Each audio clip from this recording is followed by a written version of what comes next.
Hello guys, welcome to our YouTube channel. చాలామంది అయితే EAMCET key marks అయితే చూసుకున్నారు. 2 డేస్ బ్యాక్ అయితే కీ మార్క్స్ వచ్చినాయి, మీరందరూ అయితే చూసుకున్నారు. చాలామంది కామెంట్ చేశారు, నాకైతే అన్న 30 మార్క్స్ వచ్చినాయి, 33 మార్క్స్ వచ్చినాయి, కొంతమందికి అయితే 35 వచ్చినాయి. మాకు ఎంసెట్లో మేము క్వాలిఫై అవుతామా అంటే మాకు మేము ర్యాంక్కి ఎలిజిబుల్ అవుతామా అని చాలామంది కామెంట్ చేశారు. 40 మార్క్స్కి తక్కువ, అదేవిధంగా 30 మార్క్స్కి ఎక్కువ అయితే వచ్చినాయి అని చెప్పారు మార్క్స్ అయితే. ఫస్ట్ మీరంతా అయితే టెన్షన్ పడే అవసరం లేదు, ఎందుకంటే మీ మార్క్స్ పెరగబోతున్నాయి. మీకైతే ఒక గుడ్ న్యూస్ ఇదైతే. అది ఎలా అనేది నేనైతే చెప్తాను. దానికంటే ముందు మన ఛానల్ ఫస్ట్ టైం చూస్తున్నట్లయితే సబ్స్క్రైబ్ చేసుకోండి. మీకు ఎంసెట్టే కాకుండా మీకు కాలేజెస్ ఎనీ అప్డేట్ అయితే మన ఛానల్లో అప్లోడ్ చేస్తాము. మీరు చిన్న కామెంట్ చేయండి, మీకు ఏం కావాలో చాలు.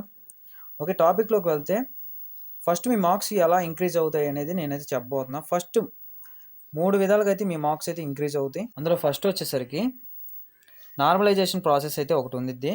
ప్రతి ఇయర్ అయితే నార్మలైజేషన్ ప్రాసెస్లో 4 మార్క్స్ అండ్ 3 మార్క్స్ అయితే యాడ్ అవుతాయి. కన్ఫామ్గా 4 అండ్ 3 మార్క్స్ యాడ్ అవుతాయి, డెఫినెట్గా అవుతాయి.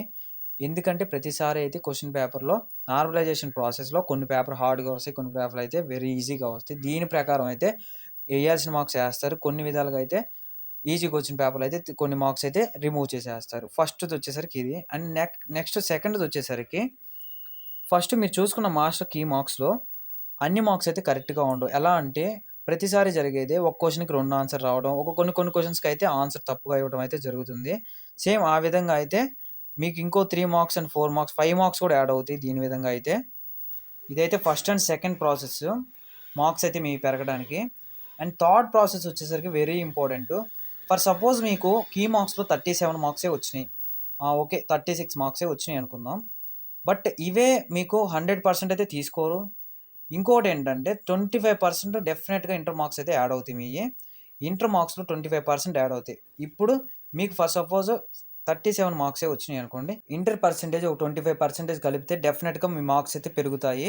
ఎందుకంటే ఎప్పుడు అయితే 100% ఎంసెట్ అయితే తీసుకోరు, డెఫినెట్గా అయితే ఇంటర్ మార్క్స్ 25% కలుపుతారు. ఇవే కాదు, మీకు ఇంకో ప్రాసెస్లో కూడా మీకు మార్క్స్ అయితే యాడ్ అవుతాయి. అవి ఎలా అంటే మీకైతే క్యాస్ట్కి సంబంధించి మీరు సపోజ్ ఎస్టీ బీసీ అనుకోండి, మీకైతే రిజర్వేషన్స్ ఉంటాయి. ఎస్టీ వాళ్ళకి కొంచెం ఇంత పర్సెంట్ అని, అండ్ బీసీ వాళ్ళకి ఇంత పర్సెంటేజ్ అయితే ఉండిద్ది. దీని విధంగా కూడా మీకైతే మంచి మార్క్స్ యాడ్ అవుతాయి. 3 ఆర్ 4 మార్క్స్ యాడ్ అవుతాయి, మ్యాక్సిమం అయితే 4 మార్క్స్ యాడ్ అవుతాయి. డెఫినెట్గా ఇన్ని మార్క్స్ యాడ్ అవ్వగానే ఇంక మీరు ఎంసెట్లో సీట్ ఎందుకు రాదు, కన్ఫామ్గా మంచి ర్యాంక్ అయితే వచ్చింది. మీరు అలాంటి బ్యాడ్ థాట్స్ అయితే పెట్టుకోవద్దు. డెఫినెట్గా మార్క్స్ వచ్చేంత వరకు వెయిట్ చేయండి. కన్ఫామ్గా అయితే మీకు మంచి మార్క్స్ అయితే వస్తాయి. 35, 36 వచ్చిన మార్క్స్ అవే ఫైనల్ అయితే కాదు, డెఫినెట్గా అయితే మార్క్స్ పెరుగుతాయి, వెయిట్ చేయండి. ఇంక ఇలాంటి వీడియోల కోసం మన ఛానల్ సబ్స్క్రైబ్ చేసుకోండి. మరి కాలేజెస్ ఎనీ అప్డేట్ కావాలంటే మన ఛానల్ ఇప్పుడే సబ్స్క్రైబ్ చేయండి. Thank you for watching.